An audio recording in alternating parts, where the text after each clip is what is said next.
Hello everyone, it is the build-up show, Liverpool, Leeds United, the finally rescheduled Boxing Day fixture, conveniently placed just 4 days before the League Cup final. Good on you football, good on you coronavirus.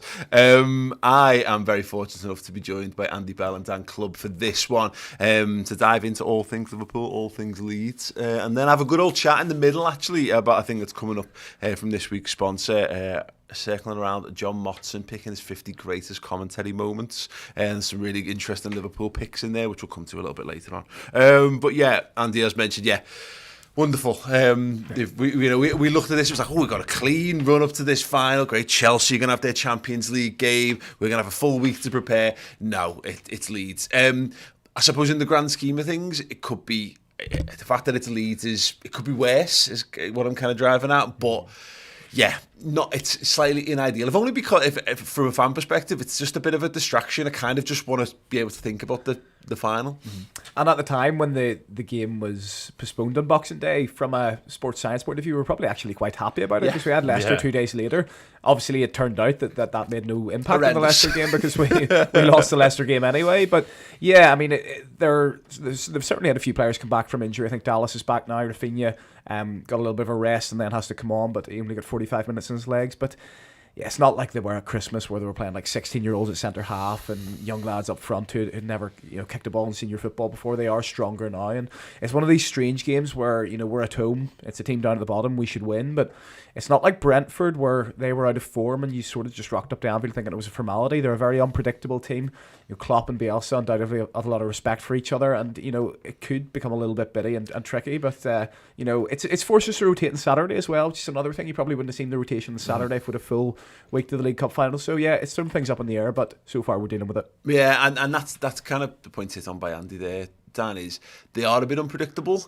It's not like, it's Leeds, they're going to turn up, we're going to batter them. You saw this at the weekend with Leeds and United. Look, United, the scoreline probably ultimately reflects the balance of play in that one, but Leeds having that 24-second barrage where they go back to 2-2, they give it horrendous weather conditions, the fans are on top, but they're that kind of team, and we saw this last season as well, didn't they? They come to Anfield and give us a real bloody nose before we end up putting them to bed. So yeah, in some regards, we can look at it and go, it's a team down the bottom, but I'm not sure. I think they're probably better than the league position kind of reflects. Massively, yeah, and they have been impacted by injuries, there's no doubt about that. Obviously, Andy sort of references their Christmas period there, which is about the time City went to them and put 7 past them, which was nice as well for us to see, wasn't it? Just as we weren't allowed to play them. Yeah. That was perfect. But yeah, Leeds are better than their league, and it's an easy thing to say, and obviously everyone will come back and say, well, you are where you are for a reason, which is often right, but I think injuries have had a big impact on Leeds this season, and they do have that small squad, because that's what Bielsa likes to work with.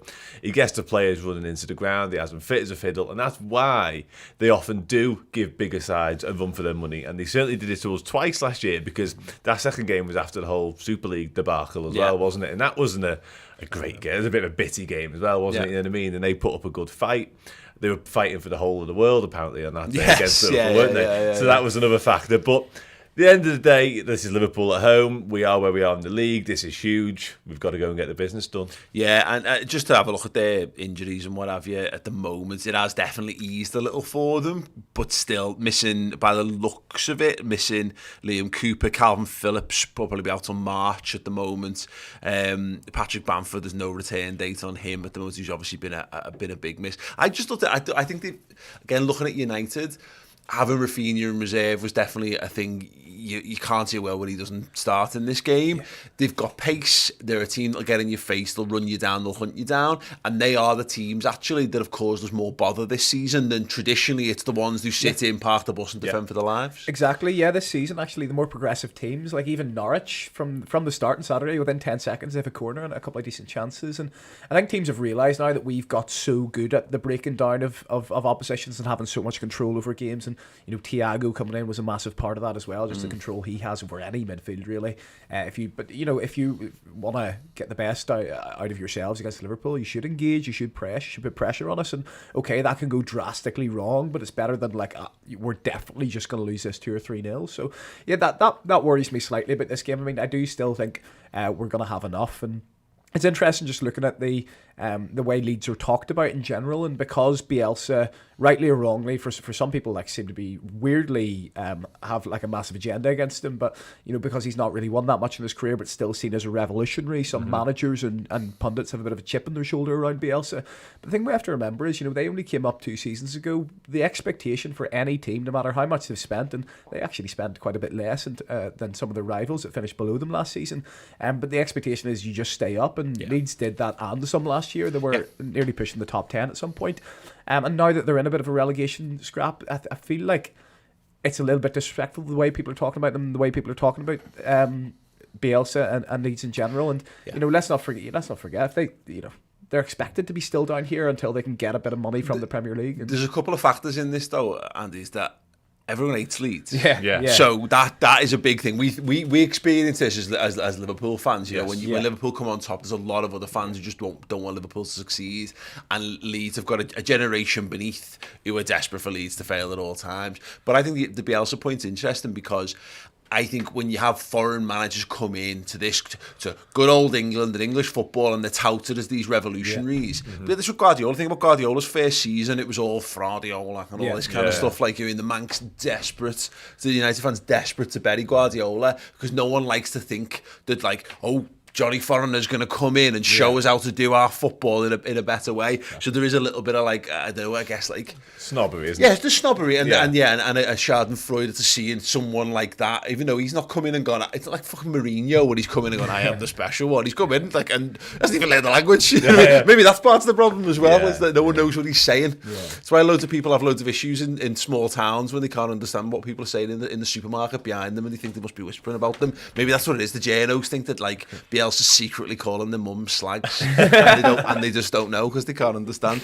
It's a weird situation, isn't it, Dan? Because Bielsa is clearly a good manager. He's clearly got a good ethos there, but we've seen this in a number of clubs, especially Liverpool last season. You take a lot of key players away from, particularly when they've not got 24 men of equal quality in there. But on any given day, they can certainly give any team a run for the money. Yeah, massively so. And the injuries have been key to them. And pretty much, if you'd have said to Bielsa at the start of the season, who can't you afford to lose, you'd have probably named the people that have been out for prolonged periods, which is huge for them, obviously. Because they have been bringing in relative kids, really, which isn't great, is it? And I think they gave United a little bit of a scare yesterday. Obviously, I guess you touched upon the 2 goals in the space of seconds. But I just feel like, obviously, moving forward to this game, that the conditions they played in yesterday, the style that Leeds want to implement, that sort of all-action, high-intensity, putting pressure on, running like crazy, they did that yesterday in essentially a swimming pool. So what that would have took out of them for Wednesday, and they are a really fit side. That's been one of the keys to their success, actually, or relative success over the last couple of years. But we talk about sort of the fitness side of things and the science side of things. That yesterday might have a huge impact on what happens this week. Not only were they in such a mad game yesterday, and the conditions were terrible, but also the fact that it was Leeds versus United. Scott McTominay was hammering into people. That was a real old school game, was what everyone was saying about it. And it's kind of a moot point I'm about to make, because I think they'd have looked at that United fixture and thought, we'll go for that, and Liverpool's a bit of a free hit, we don't expect to get the points there. They do make all 3 of their subs either before or at half time, as a player comes off injured first half. Robin Koch, they lost early on, and then they made 2 changes at half time, obviously brought Rafinha on, and that was influenced by the game state really, and how the game was going.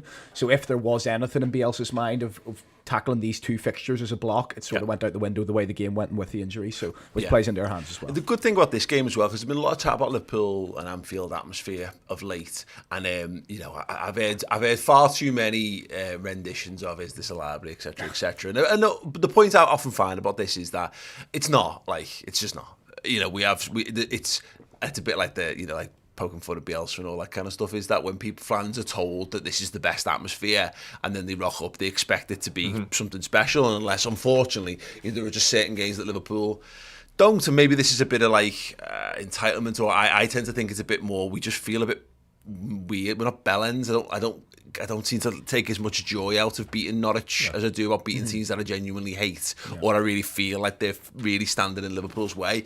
It's going to be interesting to see how this Leeds game goes, because there is a rivalry, an historic rivalry there. It's not Leeds versus Man United.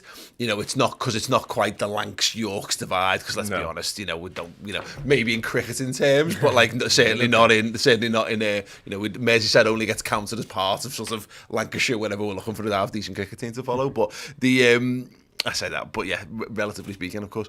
But there's a historic thing. I remember being a kid going to Liverpool Leeds games and having so much venom in the stand, night game under the lights. I'm not saying this is going to be a Champions League style game, Dan, but it should provide a little bit more, particularly if they're going to be that. If they're going to be high energy, high tempo, make it a physical game, that's exactly what you want to sort of feed the fire in those kind of games. Yeah, massively. And the backstory's all there. It's almost like on Saturday we needed them to take the lead to kick us into life. Yeah. We probably don't need that this time because of the historic rivalry, like you touched upon. Leeds, in terms of nostalgia, are a big football club. They've got that history behind them. Norwich, with all due respect, don't. So it's different going into the game anyway. Add into the fact that we obviously get the 3 points Saturday and then City go and lose. It's all there. It's all there for a serious atmosphere. I agree with you. I don't think it will be Champions League. And in terms of away fans coming and singing about it and what have you, I don't know what they expect. Yeah. Like, honestly, that's what I always think. Because I sometimes sit in the main lower near the away fans. I look at them and I'm not going to name clubs, but I just think, what did you expect? Because you're not Inter Milan, Napoli, Barcelona, who we faced in sort of the past 18 months. We're not going to be that rampant an atmosphere. It's not going to be that. So I do wonder. It's just like anything. Everyone's got the buttons they try to push. So I get it. If you're going to try and wind Liverpool fans up, it's something we're quite proud of. So to try and mock things that you're proud of, I mean, there's well worse things that we're glad. I'd rather that be sung than a bunch of other things, to be perfectly honest. But I do find it funny. Great.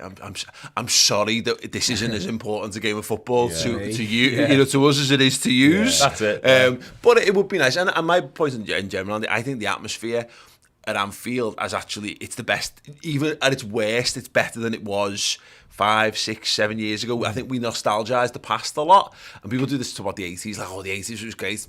3/4 full at best. You know what I mean? A lot of those, and they weren't amazing atmospheres. Since Klopp's come in, our base level's gone up. The point is, you stood up on the Kop for every game now, and that actually wasn't the case in the first couple of years under him. I was literally saying that to Chris before, because I've only come over to Liverpool the last couple of years, and I didn't remember the Kop was always standing. I think maybe in this season we won the league, it was standing, but yeah, it's every game now. Shrewsbury at home, whole Kop was standing. Cardiff home, whole Kop was standing. You used to get like the first 5 minutes, and if you stopped singing, the steward to go sit down, and then you'd be like, "Oh no, come on now, please, don't let me be the front row of the people stood up, because that's when you're going to get chucked out." And I think that still does happen in other parts of the ground. A couple of times I've sat in the Annie Road this season. The crowds, the stewards will try and get as many blocks sitting down as possible. Obviously, if a whole block's standing up, they've no chance. But I think on the atmosphere side of things, I think I've maybe mentioned this before, but in terms of you look at different atmospheres to Liverpool, like maybe Celtic or Rangers or Dortmund, or like the German atmosphere, where it's got like kind of a constant backdrop of noise for 90 minutes. It's not reactive to how the game's going. It's not like, you get a corner and there's a big lift. It's just kind of the same level right the way through. It's kind of like a drone, and obviously that makes for watching the game great, but how much does that really help the players? The fact that, for example, take Saturday, when we go 1-0 down, there's a big lift for 5 minutes. The atmosphere between Mane's goal and Salah's goal is a big lift. And, if you're going to have a reactive, feral crowd like Anfield is, then you've got that side of it. You have to cop for the fact that for 20 minutes when nothing's happening in the first half, it's going to be a bit quiet. It's the Vuvuzela effect, is what you're describing there. Like, listen, that World Cup 2010, and after a while you tune it out, because it's the same frequency. It's like ever being in if you're ever in a classroom, and then you walk out, or you're with your kids in an enclosed area, and then you walk out, or they go away, and you don't it's when the noise leaves you, that's when you notice it. And you're right, having crests rise and fall and all that. Definitely a big part of it. But I think it goes both ways. I think it's harder to generate that against teams that don't have the ball. Yeah. Because what we're very good at in those big European ties is you face teams who want the football. Yes. And when they've got it, you boo, you hiss and you jeer, and then when your throat starts to hurt, you sing a song, and then when that song dies down, you replace it with boo, just and hiss and jeer, and you can't do that when you're going to have 75% of the ball. Just quickly, just so we know where Leeds are at. 15th in the Premier League at the moment, 5 points ahead of Watford, who are the top of the relegation zone at the moment. Same games played as them. They've got by one game more than Everton, who are a point below. And I've seen a bit of this on social media, and I think a lot of it's played for laughs. But the Ever talking about like not wanting to beat Man City in case it gives us the title and all this kind of stuff. What I would say is Everton. I tell you what, we beat Leeds for you, and you beat City for us. Deal? Probably not. Right, we are going to be discussing Liverpool, how they're going to line up and all that kind of good stuff in a moment. I've got a trivia question before we head into our sponsored segment. There are 4 players in the Premier League era who have left Liverpool to join Leeds United. Who are they? I'm going to let that sort of percolate away in the back of your minds. We do have a brand new sponsor for this week. I don't know whether anyone's seen this yet, but the legend of British football broadcasting, John Machin, has partnered with fans.com to release his top 50 greatest games. So far he's released 11 to 50. Some great games in there. We're going to have a little look through and discussion of the list right now. Obviously, we've had a quick glance through it. I don't want to think it's surprising, Andy, but there's a lot of Liverpool involvement in that, which makes me just feel, not necessarily, it's not all great. There are some defeats in there, let's make that clear. But I think it goes to show, with one of the legends of football commentary in this country, Liverpool have clearly had a massive impact on his career, if nothing else. Yeah, and I think part of that is literally what we've just been saying about the atmosphere. Certain games like that are enhanced by the fact there's an Anfield atmosphere, and those moments and those highs for Liverpool have felt so much higher, and the lows. Looking at that list, you're looking at obviously the Kevin Keegan hangs his head in shame, and even where it's gone the other way, the Arsenal ones. Because that's the last game of the season at Anfield. That probably just exacerbates the experience for a commentator being in the middle of that more than anything. Well, we know what they have to do. Commentators have to bring the game to life, and when Anfield's bringing the game to life for you, then that's half your job done. No wonder he loves us. Of the modern era, as it were, the Premier League era, the highest placed Liverpool game in Watson's list is 13th. Liverpool 4, Newcastle 3, as you mentioned there, 96, a whole 2 years before you graced this earth. I remember it well. Do you remember this one? I remember it, actually. Early days for me, but I do remember it. Yeah, Stan Collymore and Fowler, obviously. Yeah. Incredible. I think we're supposed to have the best Premier League game. I was just about to say, I think it's up there with the best games ever. Yeah.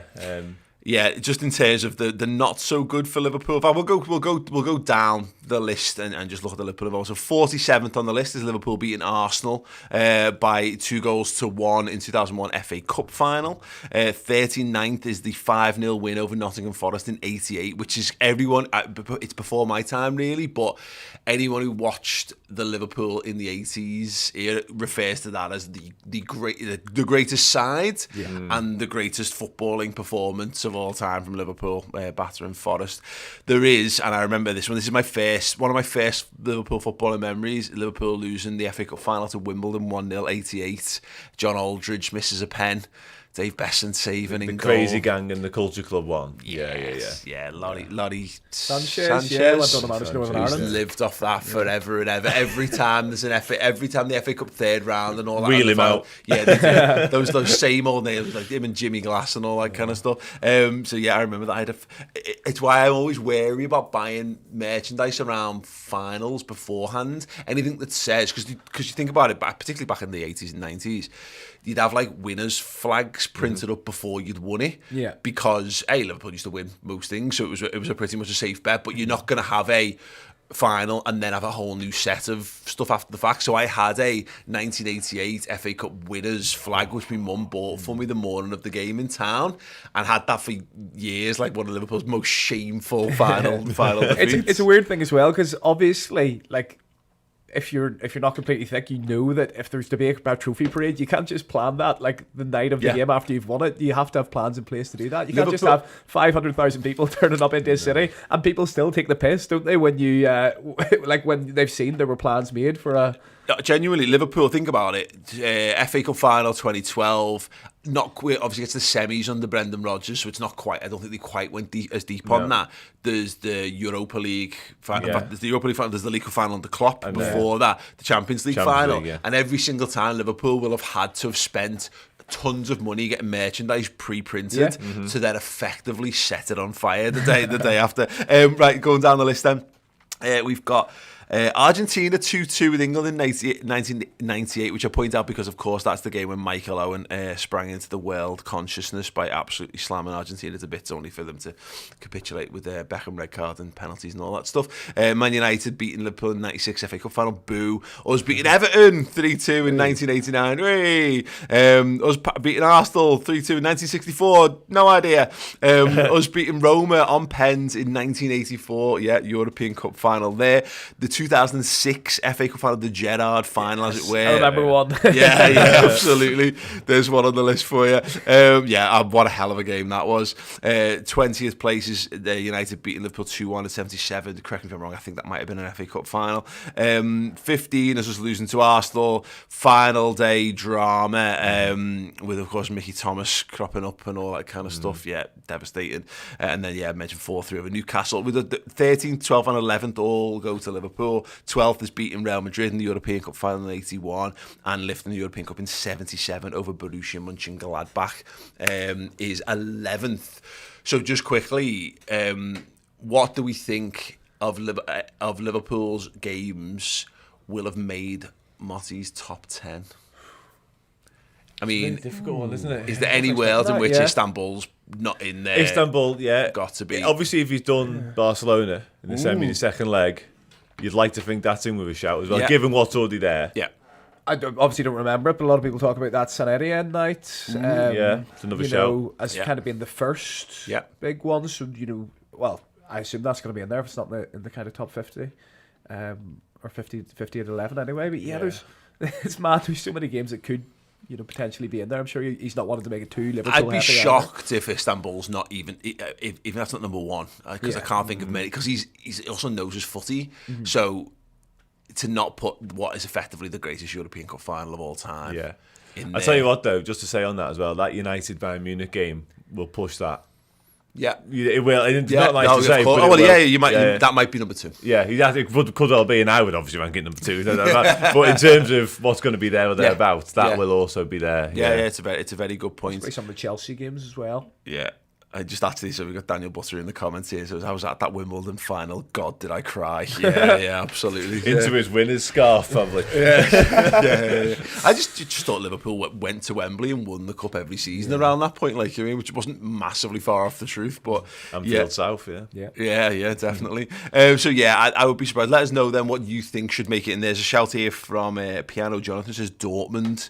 Yeah, Dortmund might be in there. The only thing that falls short on the Dortmund stuff is just that it was quite early on in it's like the quarters even, but in the Europa League, and of course we don't then go on and win it, so it does get tainted a little bit. But as far as Liverpool games go, it's a decent shout. But does it sit above like the 3 European Cups that he's put in there already?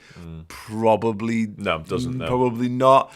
No. In terms of a spectacle, it probably does. From a very biased Liverpool point of view, you know what I mean? But like you say, in terms of tangible, there's nothing there, is there? For me, maybe Man City away at the Etihad, but again, would that register on someone else's? Yeah, that's the thing. Radar? I mean, Mo Salah with the blue. Yeah, incredible. From our point of view, that's why the Barcelona one probably is in with a shout, because it's someone of the credence of Barcelona as well. Obviously, they're a world-renowned football club in their own right, and obviously we go on and win the Champions League in the same year, so that's the only reason.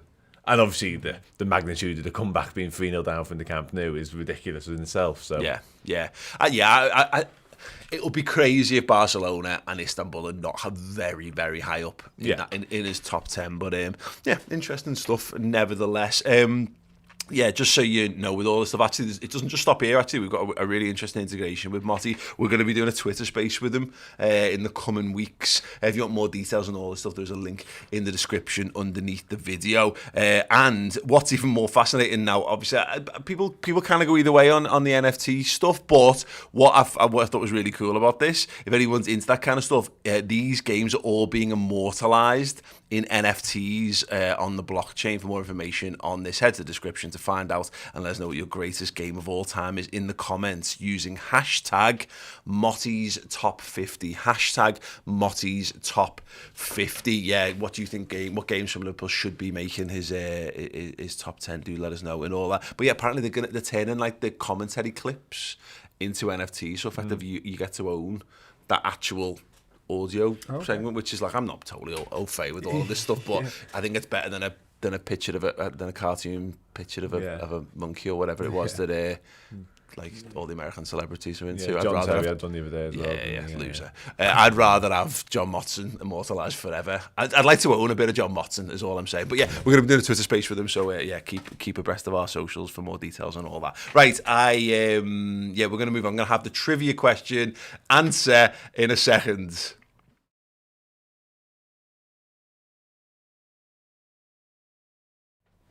Seamless. Right, the trivia question was, 4 players in the Premier League era have left Liverpool to join Leeds United. Who are they? Fowler, I'm not sure if that was direct, but that's genuinely the only one I can think of. I don't know if I'm... Absolute heartbreak. Dominic Matteo, good shot. No. Outside of that, I'm struggling. Obviously, Harvey Kuehl the other way. Mm-hmm. Yeah, I don't even remember them being in the Premier League. Do you know, there's one other who went the other way, actually, while we're on that subject. Any idea who that is? Goalkeeper. Goalkeeper. Yep. James? No. Played for us during 2004, 2005. Kirkland? No. The other one. The other one. Currently making up Man City's squad numbers. Scott Carson. Scott Carson. There we go. Yeah. The other one who went from... So you got Matteo Fowler. Matteo Fowler, and there's 2 more.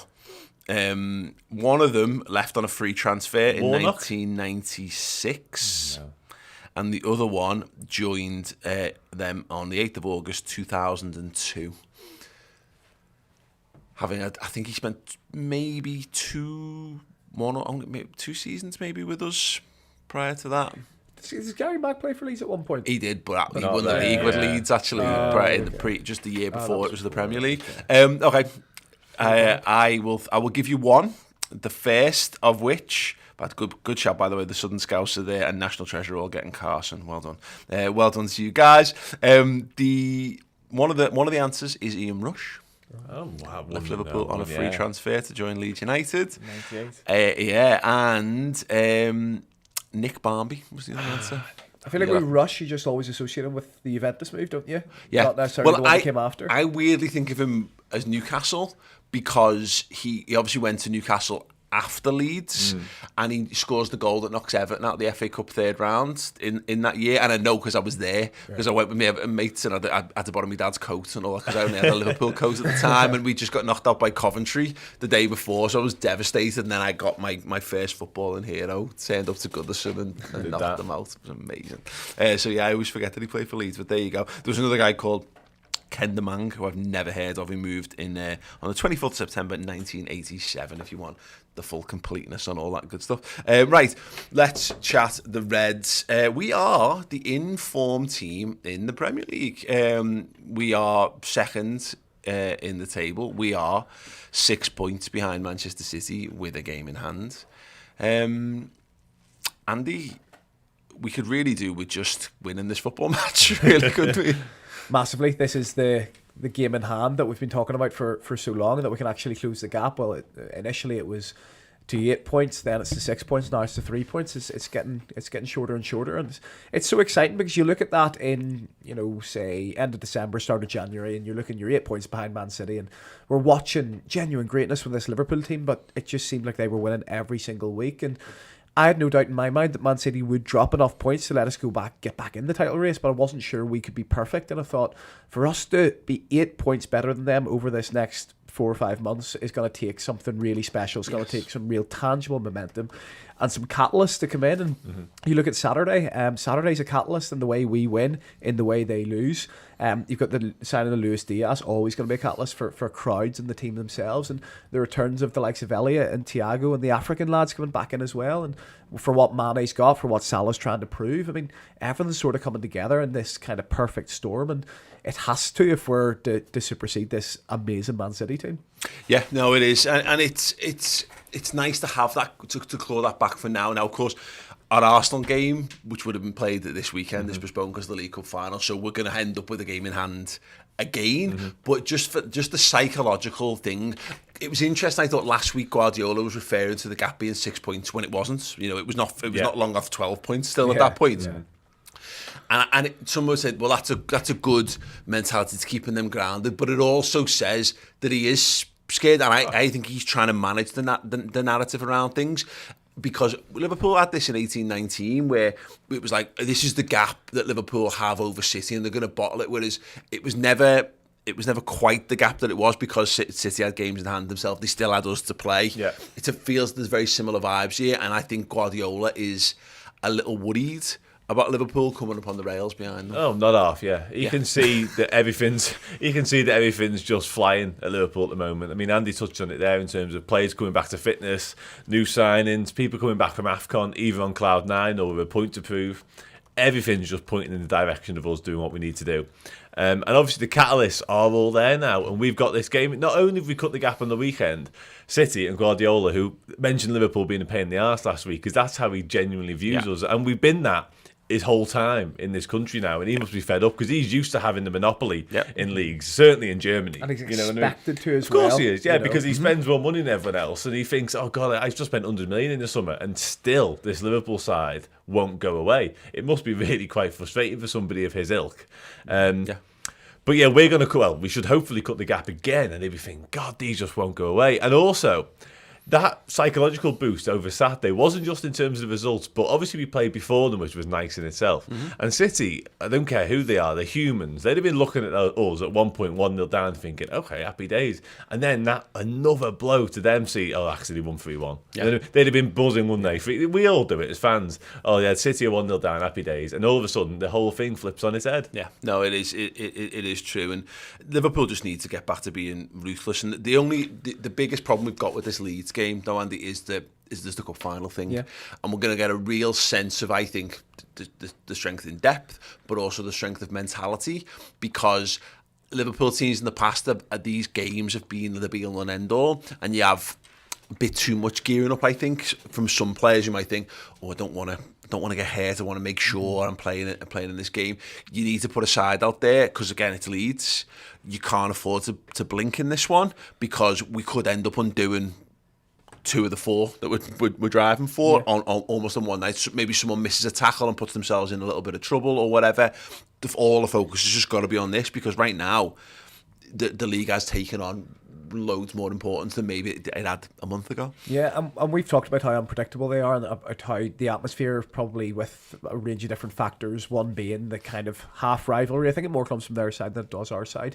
But being under the lights, and for what's happened just on the Saturday just past there, you know, it is one of these games where it's a potential banana skin, and even though they're kind of down there at the bottom of the table, we still will need to be very wary of them. And I almost think I said a couple of weeks ago that over the next 5 weeks we're playing every single midweek, and you know, we've all had the conversations before about how Liverpool actually sometimes look worse when they've had a break, rather than when they're just boom, boom, boom, because Klopp can sort of create that mentality about the squad, the idea that we just go again, we dig in, and he can create a story around that may not necessarily exist in every single game. So I think he's had a look at, and obviously I can't remember whether I said it this show or the last one, but this Leeds game being thrown in here has meant it's thrown up his plans in terms of how he rotated at the weekend. I expect full strength on Wednesday night, and I expect this pretty much the same team to go again for the cup final. I think that's due to the respect he has for Bielsa and their quality more than anything else, as much as they're not having the best time of it. So I almost think he always complains about these big blocks of fixtures where there's so much football, but I think in a way he kind of likes it. I think we thrive off it better than any team in the league. I think there's that. I agree. There's something like that in life, isn't there, where you can stress about something to a point, but when you're in it, Dan, you've just got to roll with the punches. And I think Klopp and this squad actually quite like the the rough and tumble, the hurly-burly, just rolling into the next game. Who's here? Who's available? Who's ready to fight again? You are. Come on, look into the whites of the eyes and determine who's got the most fire in the bellies. That's what this squad's kind of been forged in. But we've actually got a weird world where we've actually picked up a couple of injuries, which we'll discuss in a second. But there's so many lads who will all be banging on the door, ready to play in this game, and if not, they'll be looking. Well, they'll want to play in this game because they'll want another chance to prove themselves. And everyone from the weekend through to this one is all desperate to make sure they do get picked in that team for the final. Yeah, massively so. Yeah, but I completely agree. This Liverpool side under Klopp has been so much better during these hectic periods. When we ever look at like a busy month coming up, and previously we've gone, oh, that looks tough. Like this October in like Champions League, it was gone by. Good, oh, that looks hard. And all of a sudden we've won every game and we're away. And I think that's what this side's been built on. And when we do come back from a break, there's something not right with this side. They just don't click back into gear. Rhythm is so important. And we've got that right now. We've got it in abundance right now. So in terms of moving into this one, I think the football we played recently is so important. And not only that, on a basic human level, again, like players probably prefer playing matches than training. That's like a fundamental. You know what I mean? So they'd much rather see a really busy run of fixtures than like a pre-season schedule. You know what I mean? So it's only natural that they'd prefer this. But yeah, in terms of Wednesday, it is a really, because the options we've got available are all there to see, and there's going to be so many players who might feel aggrieved not to be involved in this one or the final. So, like Andy touched on, it might be a case of going full strength for both. Yeah, and the thing is, we're back to the question of what does full strength look like. I mean, at the moment, still no Jota, and I can't see a world where he's getting risked in any way, shape or form for this game. One, no Bobby, definitely. You imagine, we don't quite know the full extent of his injury, but that's going to be a few weeks at least by the looks of it. But Divock and Taki both getting minutes at the weekend. I think that kind of, we see a little bit of that, don't we, Andy, with Klopp's thinking. You start to get an inkling of what the next game's like, often based on who his substitutions are. Yeah. It wouldn't surprise me at all if Divock starts this game, just because he got so much time on the pitch to ready him, having been out for so long. And I suppose, has Manny played every single game since he's been back? He hasn't been on the bench for any. He was on the bench for the first. No, I think he ended up playing against Burnley, didn't he? Because Jota was supposed to play, wasn't he? But he had a dead leg. So I feel like for every single game, I've been thinking, well, if Manny wasn't supposed to play that first one, then he'll just swap Jota and him around for the next one, or Diaz and him around, or Salah and him around. So, you're looking at that, and Mane, albeit he didn't play the same as Salah in the AFCON in terms of extra time, but he still played every single match in a hectic period. So, throwing him that from one hectic period into another, and of course, listen, Mane can go off adrenaline now for a couple of games, but his body's still the same. You don't want to overplay him in that sense, because, we could have a real asset there after what he's done on international duty with Senegal. So maybe that's the only thing you could see, and maybe that's why he had Salah on the right, Diaz on the left, because he knows he's going to stick with that, and then maybe he's going to rotate Origi in for this one and Manny back in for the final. We don't really know where Jota is. Hopefully he's at least able to make the bench for Sunday, but yeah, we are going to see the squad. I think it wouldn't shock me if we see all three midfielders rotated, not least because of how well Fabinho, Thiago and Elliott did as a 3 at Ellen Road earlier on in the season. It's interesting you mentioned that. I've actually got that team up there. So the last time we played them, it was Alisson in goal, Robertson, Van Dijk, Matip, Trent, Thiago, Fabinho, Elliott, Sadio Mane, Diogo Jota, Mohamed Salah. And obviously you're taking Jota out of that. One thing that was quite interesting, and I don't know whether this is just people reading between the lines or whatever, there was a pictures doing the rounds of Fabinho and Thiago post-match, and they had Leeds lanyards on, like hospitality lanyards, someone pointed out, and whether that's given the game away that they're basically going to be sat in the stands. But they can't, because it's at Anfield. It was weird. Did they send them on a scouting trip? But it was a bit suspect, to say the very least. I have a sneaky feeling that we'll be 2 men off maybe the team that starts, and it's a question then of whether you start Fabinho in this one, and if and where are you playing Henderson, and it's also the Harvey Elliott thing. For me, Harvey Elliott has to start this football match, because much like Virgil van Dijk going back to Goodison Park, he's got to kind of come up against these lads again. I think for the psychological rehabilitation, he's got to go back up. He's got to go get through the full match, and then you get to have that choice of saying you don't necessarily start on the weekend or whatever. But I do think it's going to be very hard to unpick that he'll want. I think he'll want Fabinho, Thiago, Henderson for Sunday. For the final, yeah. I think he will as well. So how does he best facilitate that? Because Chelsea play Tuesday night, so they'll have an extra day's recuperation, but they are playing a Champions League game where they're going to have to make sure they'll have their best team out on Tuesday night.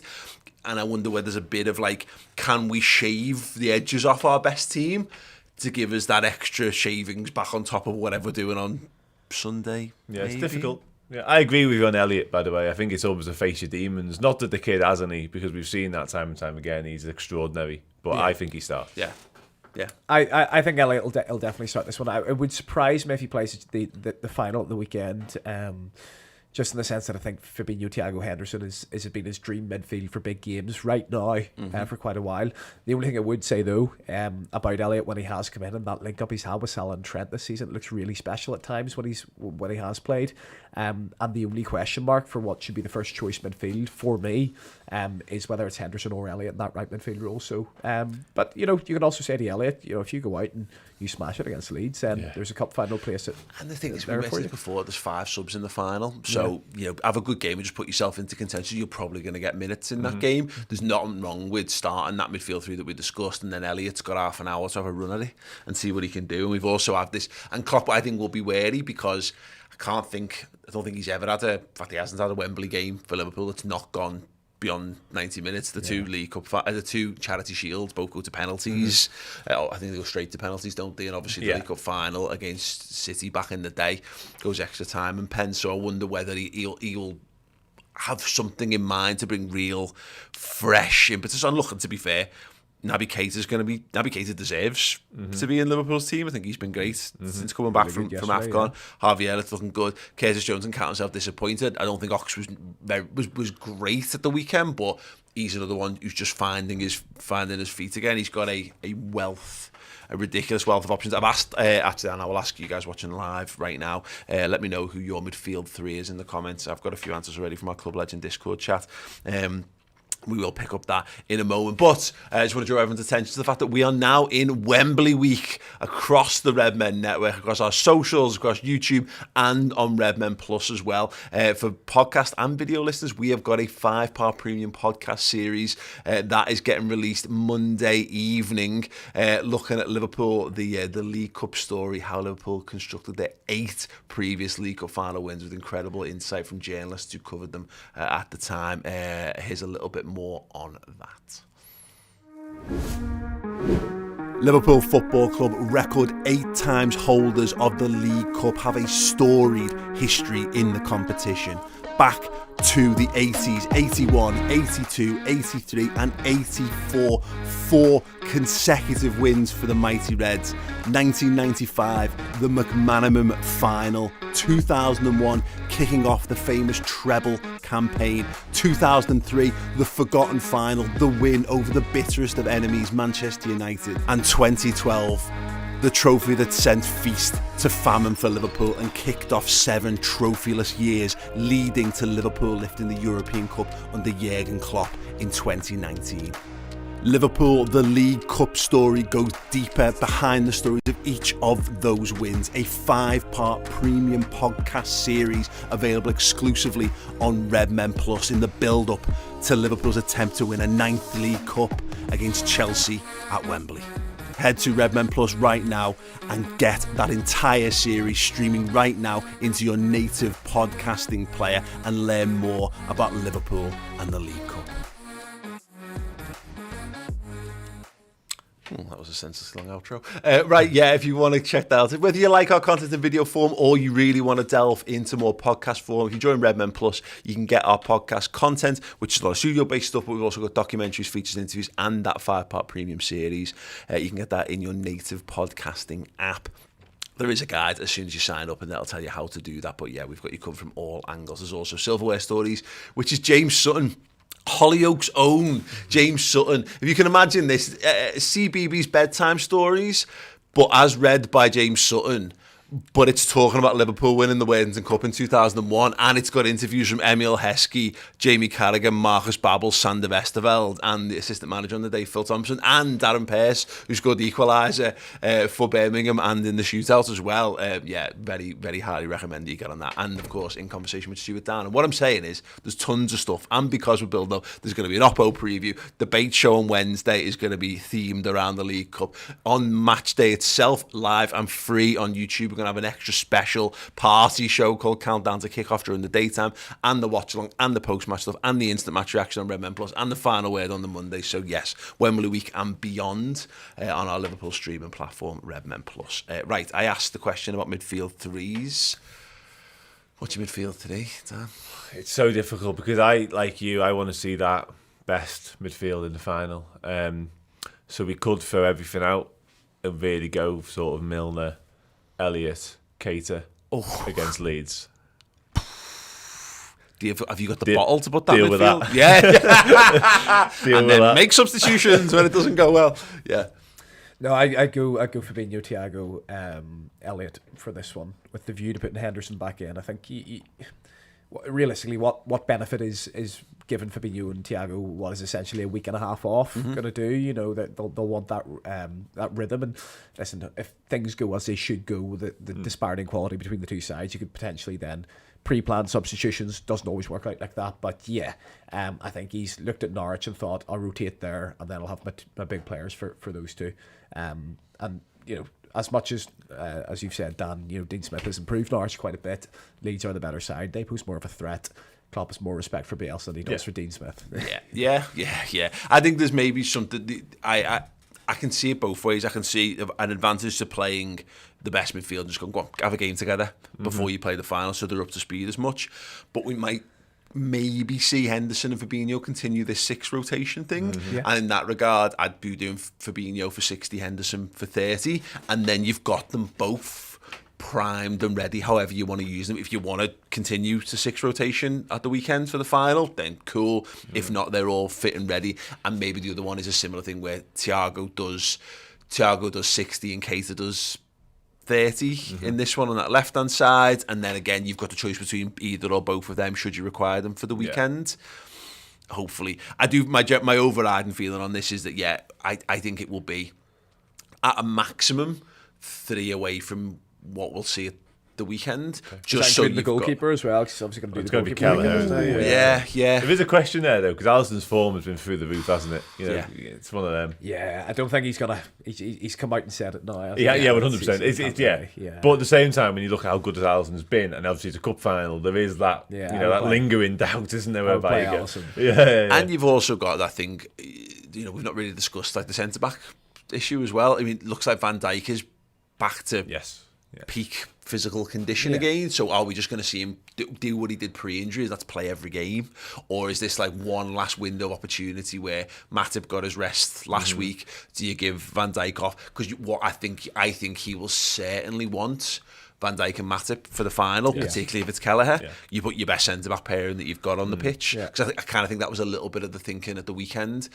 The only way that we're allowed to change both fullbacks in one hit is because he puts the best centre half, so you don't give Norwich too much encouragement. So we might do something similar. You've gone from him openly coming out about Matip and saying he can't play 3 games in 1 week to basically, there must have been some sort of change that they've seen in his body, the medical department, because he's been playing a fair bit and without any injuries or anything. So I think Matip comes out for that, and like Fabinho and Thiago and Elliott, like I said, certainly Fabinho, Thiago will play the next 2, and it'll be fine to do that. Yeah, I suppose the golden opportunity really is not like we're going into the Inter Milan game in the midweek following. We got that FA Cup fixture with Norwich, haven't we?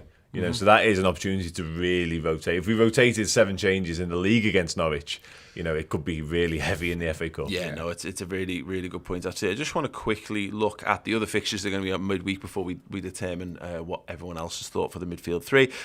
Burnley, Tottenham midweek, don't care. Watford, Palace, don't care. Us, don't care. Oh no, I do.